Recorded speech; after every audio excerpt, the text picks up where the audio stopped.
ഈവർക്കും ക്രിസ്തുനാമത്തിൽ സ്നേഹവന്ദനം. പ്രിയരെ, ഇന്ന് ഞാൻ ചിന്തിക്കുന്നത് വിശുദ്ധ പൗലോസ് അപ്പോസ്തലനായ എഫെസ്യർക്കെഴുതിയ ലേഖനം 1:7 അതിൽ പറയുന്നത്, അവനിൽ നമുക്ക് അവൻ്റെ രക്തത്താൽ അതിക്രമങ്ങളുടെ മോചനം എന്ന വീണ്ടെടുപ്പുണ്ട്. ഹല്ലേലൂയ.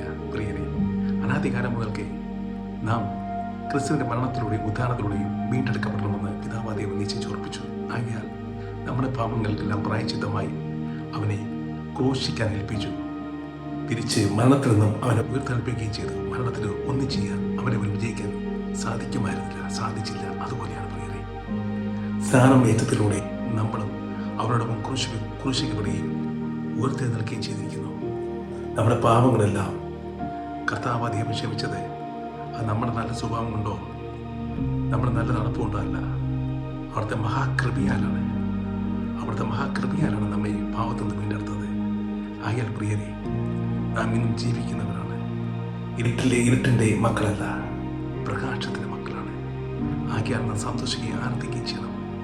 പിതാമദേവൻ നമ്മോട് കാണിച്ച ആ മഹാകൃപ, ആ മഹാദയ എത്ര വലുതാണ്.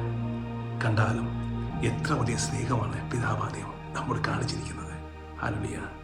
ആകയാൽ ആ പിതാവാദൈവത്തിൻ്റെ ആ സ്നേഹത്തെ, അവിടെ നമ്മോട് ചൊരിഞ്ഞ ആ സ്നേഹത്തെ ഓർത്ത്, തൻ്റെ പുത്രനെ നൽകി നമ്മെ സ്നേഹിച്ച ആ സ്നേഹത്തെ ഓർത്ത് നമുക്ക്